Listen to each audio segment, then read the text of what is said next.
the challenge that I think elected officials face is firstly, as you say, what is important to those who have voted for them. And if you want to stay elected, that becomes the very first primary objective. So I met senators at the big Munich Security Conference, one of the biggest conferences on security in the world. And I asked them directly, why are you holding up that $60 billion support package to go to Ukraine? It's all ready to go. Why are you voting against it or holding it up? And they said, one of them was from, I think, Nebraska. Correct me if I'm wrong. And he said, the good people of Nebraska don't even know how to spell Ukraine, let alone where it is on the map. Why should I be supporting them? Be seen to be supporting them when actually they're concerned about migration and all these other things. So for him, it was actually, even though he himself personally knew, because he was at Munich, he appreciated how serious what Russia was up to, where it was doing, that he still was minded to actually answer to his base, to the people that are going to re-elect him, because that's what he wants to do, is to be re-elected. And it's a tough call for him to stand up to his own people and explain in more detail, which takes time. As you said, most people don't want to talk about this sort of stuff. And that's where the leadership actually comes in. But I think there's some fundamental errors in the building blocks that allow our system to have evolved. You touched on it yourself. Laws were made in America which no longer demanded that any broadcaster had to show the other side of the story. I can't remember what it was called. It was the Hayes Law. Hayes Law. There we go. And that straight away. It was a framework that created similar to the way what they have in Germany. In Germany, they have the Medienbeirat, which is independent newspapers, and they put forth standards and ethics and code of ethics, and they kind of adhere to it. It's kind of a communal agreement. But the Hayes Law was a very stringent law that stipulated exactly what you were allowed to say on the radio, what you were allowed to say in TV, how you were allowed to say it. And some people would say, hey, that's an interference with freedom of speech.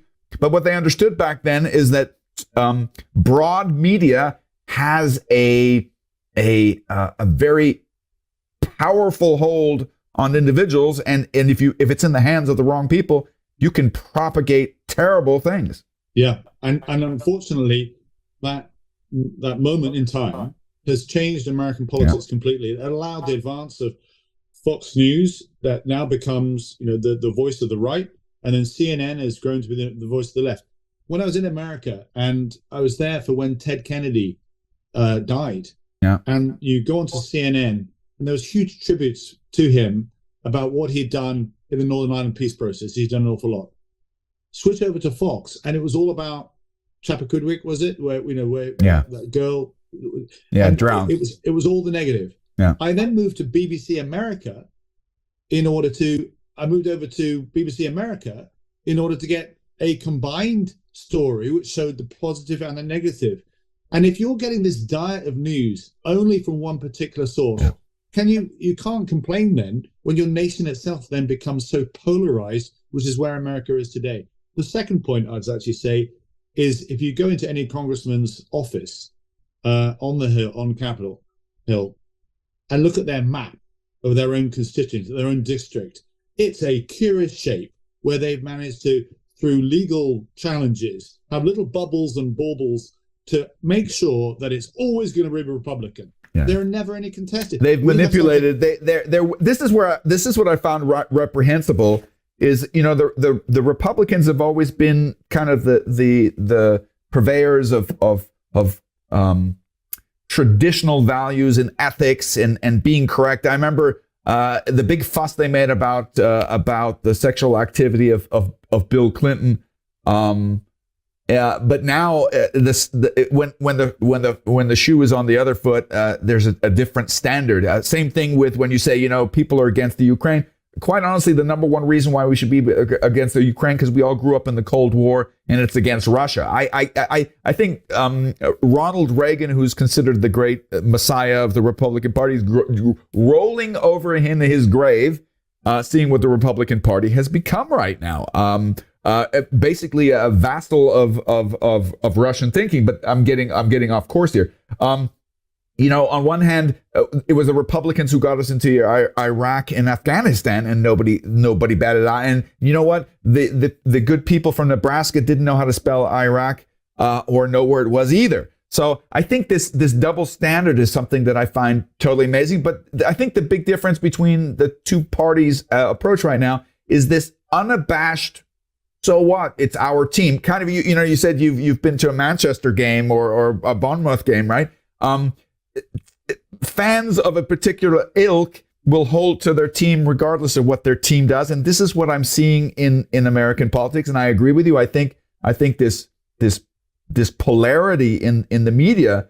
We all remember the days of newscasters that would just bring the news and not tell you their opinion.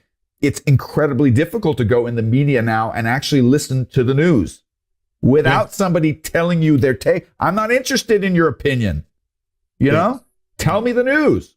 Yeah. So I think until these fundamental flaws in our whole political architecture are acknowledged and then fixed, then it's going to be very difficult to get out of this cycle. You're then still looking at personalities to enter politics and to speak their mind, which is why Trump does so brilliantly, absolutely brilliantly, because he's become a celebrity. Yeah. And if you want to make your mark, I mean, the moment that I knew I thought he would win the election was in one of the big rallies. He turned around to his audience and said to all you lovely ladies out there, tell your husbands to get their fat butts off the sofa and go and vote.